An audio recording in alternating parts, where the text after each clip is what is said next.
All right, it's 2 p.m. Central African time. Thank you so much for making time to join us here on ERS Tech Talk. This Market View edition on Thursday, the Eswatini International Trade Fair 2025 is underway, and today we look at the role of the Eswatini Revenue Service, from digital tools that simplify tax to seminars that are designed to empower businesses through compliance. The ERS says this year's trade fair goes beyond visibility, but they're looking into building trust and unlocking opportunities. So what can businesses and the public expect at hole number one, and why does ERS believe this platform is central to shaping Eswatini's economic future? That conversation is next. ERS Manager Marketing and Communications Nduduzo, ERS Manager Taxpayer Education and Information Nkosi Mahlalela are in studio. They will be joining us for this conversation. But first, let's look at our news today.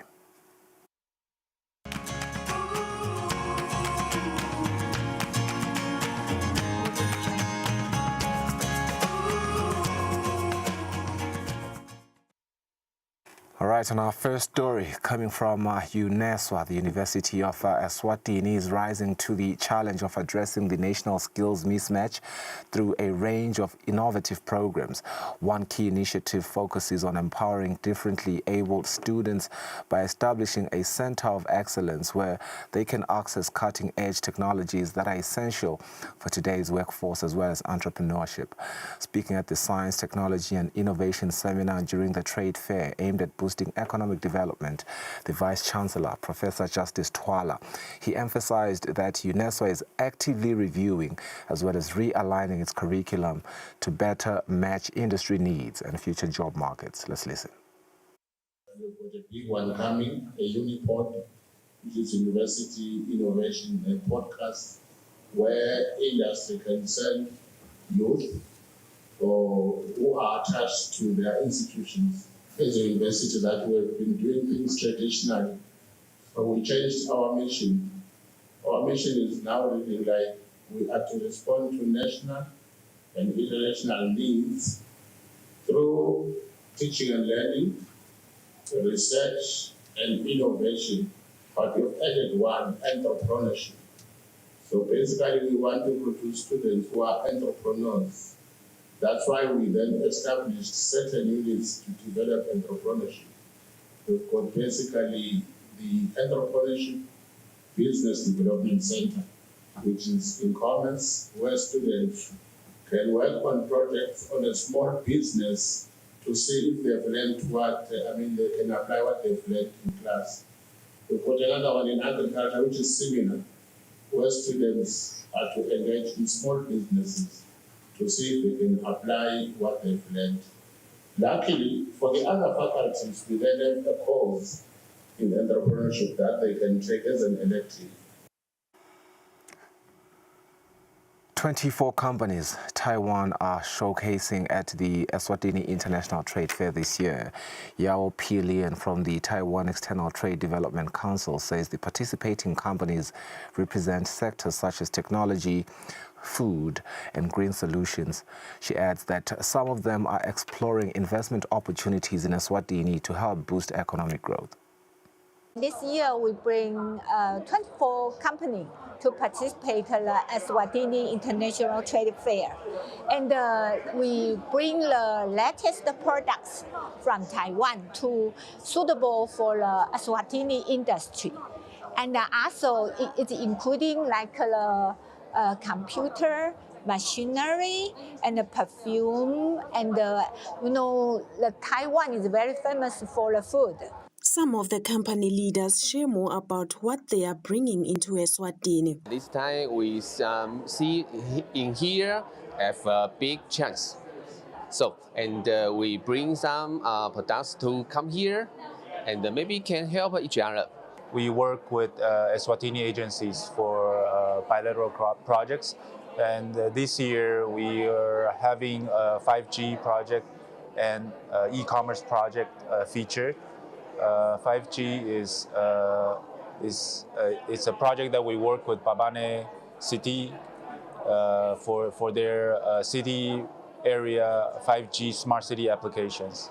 And for the e-commerce project, it's also one of our main topic for our theme is we want to promote the e-commerce ecosystem in the country.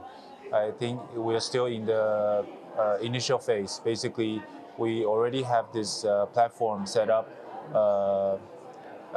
named Eswatini 2.0. Basically, it's an improved version of the previous Buy Eswatini platform. The government has recently signed a deal with Taiwan to establish a Taiwanese industrial park at Phokweni, an investment estimated at around 6 billion emalangeni, with the potential to create 10,000 job opportunities. Reporting, Nelson Dlangamandla, Vuminkosi Nzinisa, Manzini. All right, let's go for that break. We are coming back with a live discussion on Text Talk with our two managers seated right next to me already.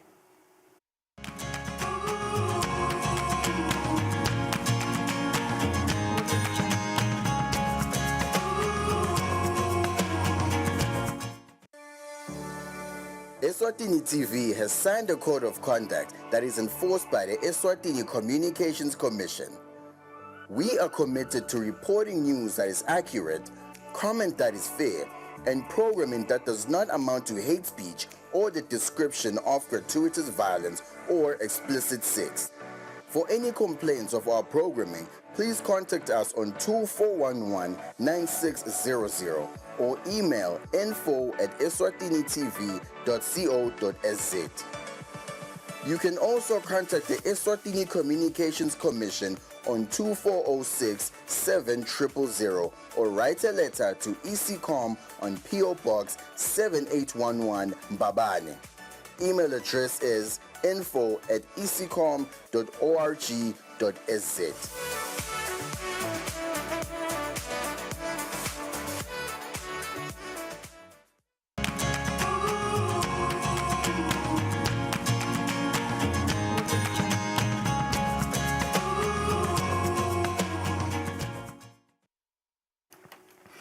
Welcome back. You're still watching ERS Text Talk, this edition of our Market View.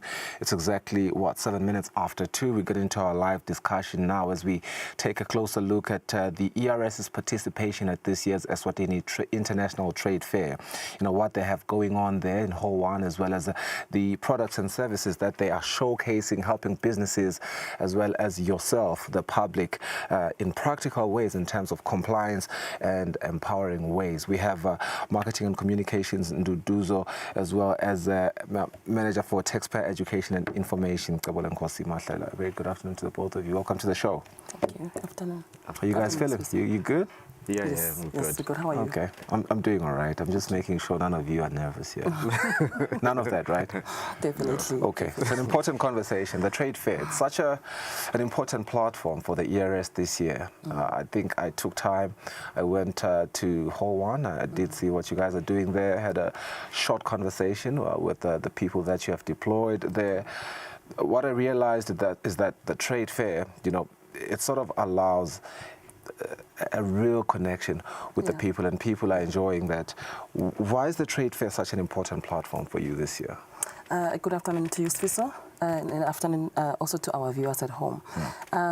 Trade fair is very important for our ERS. Actually, it's a golden opportunity for us because that is where we get to interact with our clients, be it existing clients or the general public, actually, or prospects, those who are in businesses, those who have a number of questions, actually, when it comes to tax. So the International Trade Fair gives us that opportunity where we will be able to engage with our clients face to face. You know, when we say we are big on strengthening relationships, it's different to send that email. It's different to be on radio talking to your clients. But now they're able to put their face behind the emails that they're getting every day, the reminders, you know, on compliance and all that. So during the trade fair, we are able to interact with our clients face to face. Not only that, we're able to empower them and educate them because each day we are targeting on a specific topic that we want to talk to. But of course, we're not limiting ourselves to that. We are open to our clients coming to the stall and asking us tax questions, and we're taking them through. And they have, haven't they? Oh, definitely, definitely. Absolutely. Yeah. You know, I really I've enjoyed being in the state-of-the-art building that you guys have, Eswatini. But I realized that even at Hall 1, you feel like you're entering that building when you're at the store. So Nduduzo, what can a person that hasn't been there expect to see when they come to your stand? Okay, thanks. I think firstly what they would expect is our team that will welcome, that ready to take them through. So, and then secondly, what we would also do is that we have prepared a step-to-step guide, especially for the filing season income tax, which assists and is simplified to make people be able to file for their taxes. And then second, we've also prepared some information such as around presumptive tax and compliance. So we are pushing and educating a lot in terms of tax fraud, which I think they should be expecting to see around that. And then lastly, we have also brought our app. As you can see today, we are wearing our TaxPal app.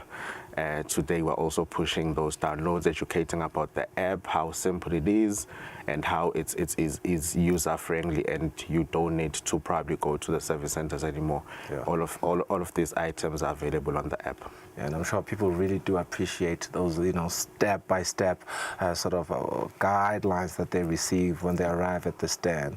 But also, I think you are being modest. I don't know. I see people walking away with some gifts there as well. Yes, as I've mentioned, so especially from like when you engage with us, from when you download the app. So what we did, we decided to make it much more fun, much more exciting, where once you've followed our pages or you've downloaded, then you get a chance to spin a wheel and get some exciting merchandise. We do all know that everyone does like a freebie, so it's always nice. Is that running until the last day? I will not get the opportunity to go there today because I'm busy here. Yep. Maybe on Saturday? Yes, it'll be running until we close trade fair. Okay, I'll spin the wheel on Saturday for sure. And we'll come back to you, Grego. You often talk about empowering people through compliance. You know, that's such a big buzzword and a buzz phrase for the ERS. How does that culminate at the trade fair? Okay, thank you so much, Sfiso. You know, when you say compliance, sometimes it's a terminology that's tricky to other people. At the trade fair, it's not just... It's real conversations that we're having with the clients. They're asking real questions, and we are able to break down compliance because, in actual fact, compliance is meant to empower people. So we are not only just at hall number 1, as you have highlighted, and also Nduduzo has highlighted that we're also part of seminars where we are unpacking some of these trade facilitations that we are affiliated to. So we're able to even make real examples so that even the small businesses, even big businesses, even the public at large are able to see themselves when we talk compliance. We've introduced an initiative recently, AEO, where we are assisting traders, where we want to facilitate trade. You don't stop at the border, it's just seamless. How do you do that? So during the trade fair, we're able to unpack all those. We would like actually to encourage businesses to be part of those seminars, where ERS is part of and is able to unpack what is tax compliance. Absolutely. The authorized economic operator, such a game changer. And I know your commissioner loves to say we give you the red carpet experience. Indeed, traders are encouraged to go there, learn more about it. Let's get into the calendar. She's just hinted on, you know, you'll be doing a lot there. What does that look like this year?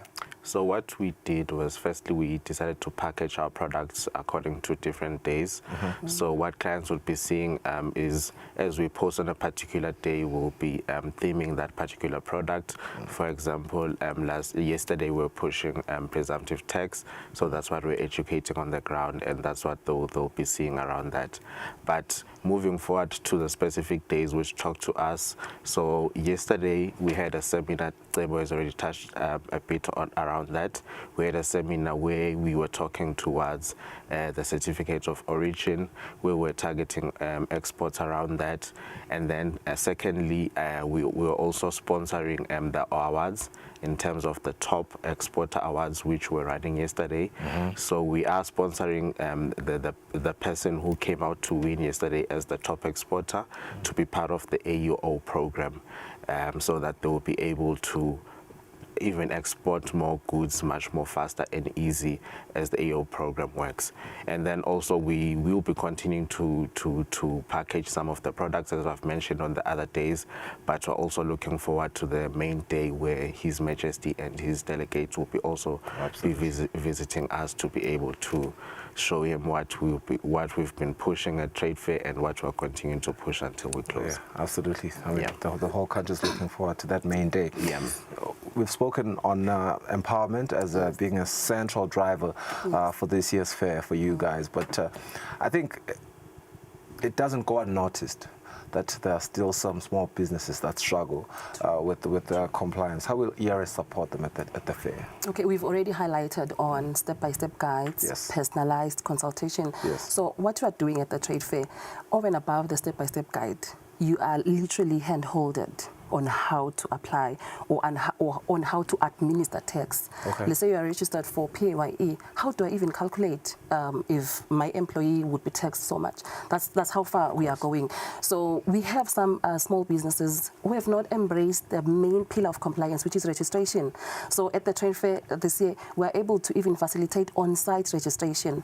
We just guide you on the requirements. We have forms there, and we just facilitate that you have a tin on site.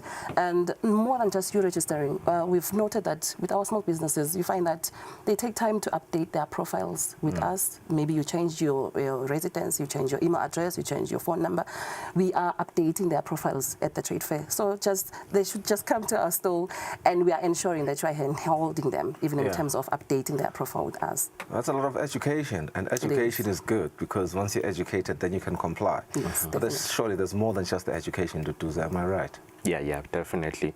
So we're also looking to make sure that even those who want to come join the programs, especially for the AO program as we started yesterday.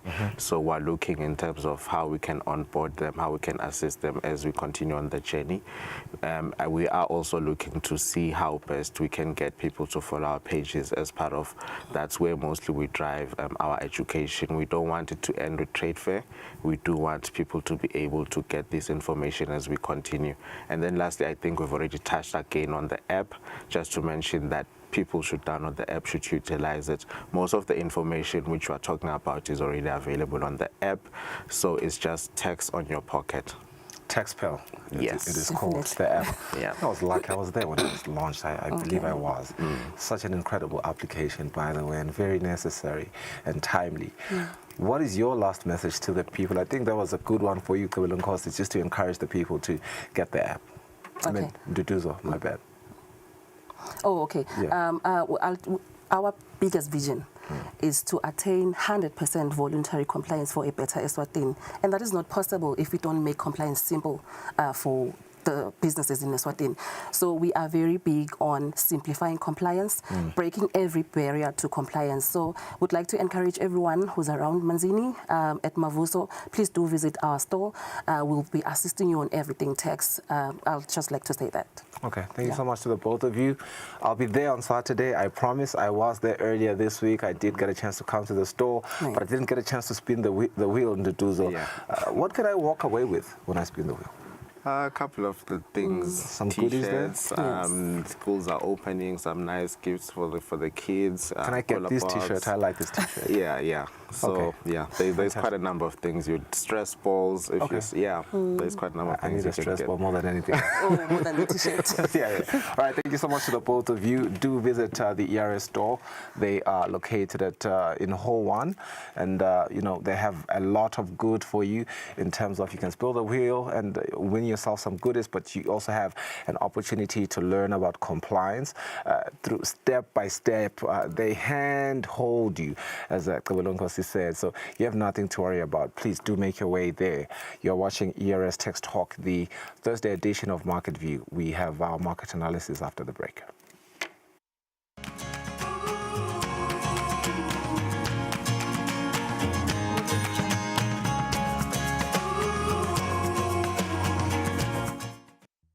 Hi, I'm Golda. I work here at the IMF. Our aim is to provide the best possible advice on economic policy to our member countries, helping them to create conditions so everyone prospers from economic growth. One question our economists are always getting: how can we reduce poverty and foster inclusive growth? There are a few ways to think about it.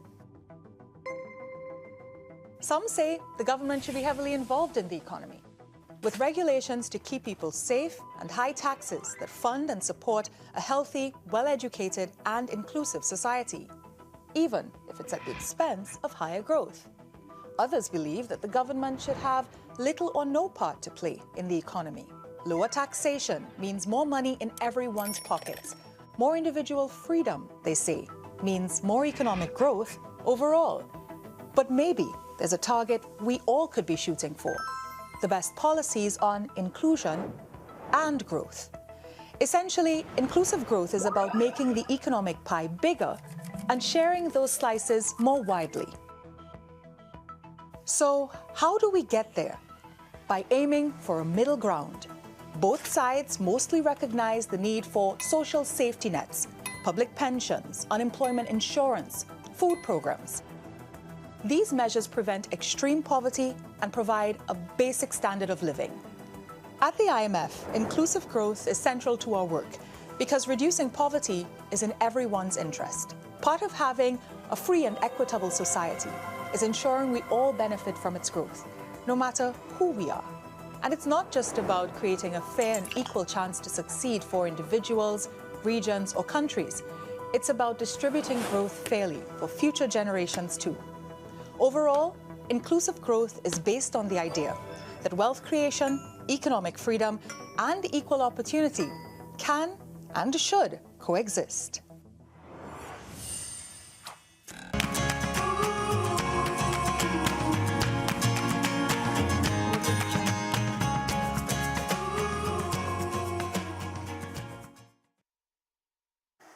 This is the market analysis segment. We have Sana Lesbia telephonically, who's going to help us go through today's indices. Sana Lesbia, with only 8 minutes left on our scheduling today, if you will just take center stage and go through all the numbers today.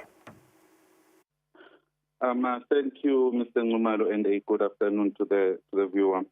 So when we're looking at the numbers, Mr. Ngumalo, we're seeing a bit of a mixed performance within the U.S. stock market.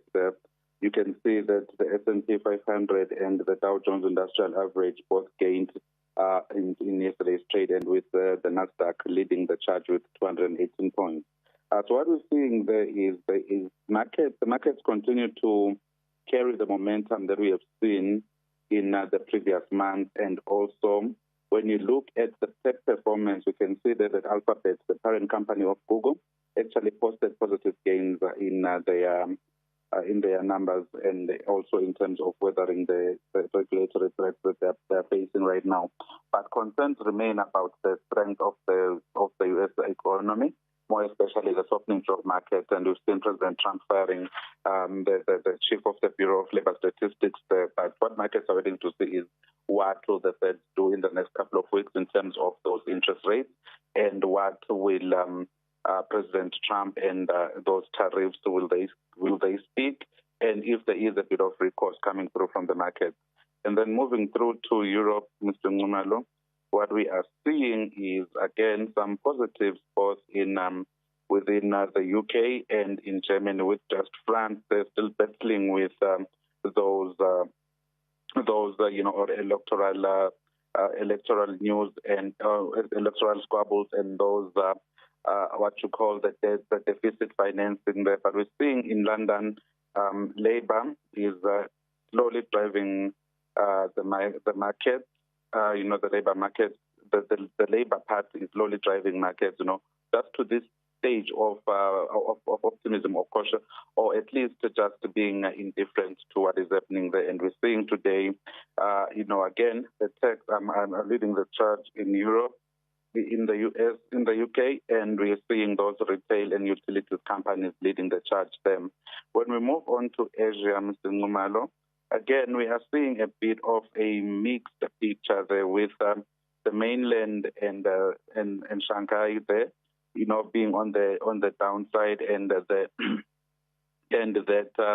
we're seeing Japan being on the positive. Again, that's on the background of the geopolitical news that we've been seeing in the past couple of days, with President Xi, standing shoulder to shoulder with President Putin and the leader of North Korea, Kim Jong-un. So we're seeing markets trying to just hold on to battle with that and see if that is not going to attract any backlash from the U.S. And other trade partners. And basically to see if we are going to maintain the steady truce that we're seeing between the U.S. and China in terms of those geopolitical tensions and the trade war. And then we're also seeing a bit of a return in that fragile real estate sector within China, with the decline being expected and projected for the remainder of 2026. And then coming into South Africa, the Johannesburg Stock Exchange is continuing to stay above the 100,000 mark, but losing some 522 points in today's trade.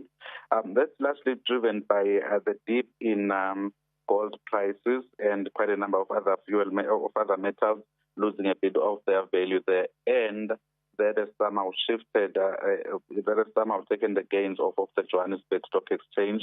Though the industrials are performing relatively well, but the overall weight of those metal-producing companies there has pulled the Johannesburg Stock Exchange down. And then when you move on into your commodities, you can see that gold is losing a bit of ground. Now that's the backdrop of that U.S. labor market data, such that we are looking heavily tomorrow into the non-farm payroll data that's going to be released tomorrow to see if the U.S. economy is indeed creating the jobs that it needs. Because what this means is if the U.S. market somehow softens a bit, then we expect the Fed to cut those interest rates. And with those interest rates going down, we expect then to see investment in other, growth in other sectors of the economy. Brent crude oil there somehow lost a bit of ground.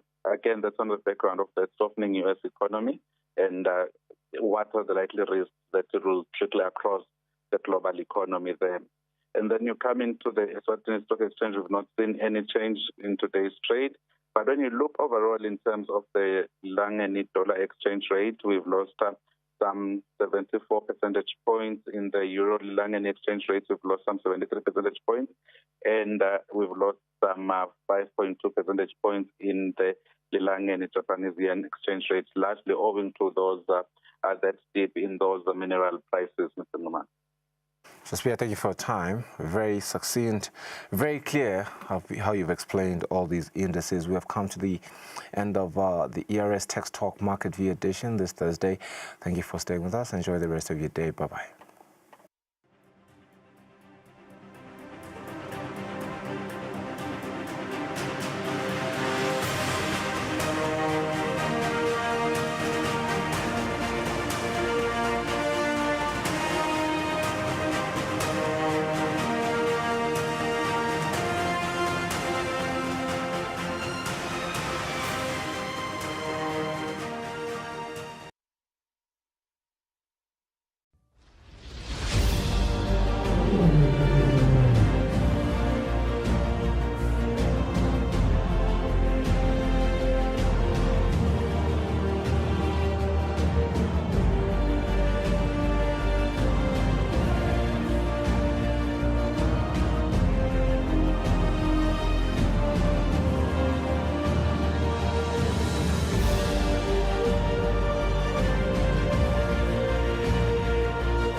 Ukraine's president seeks security guarantees as a coalition of the willing gather in Paris. The meeting comes after Donald Trump's deadline for Putin to meet Zelensky came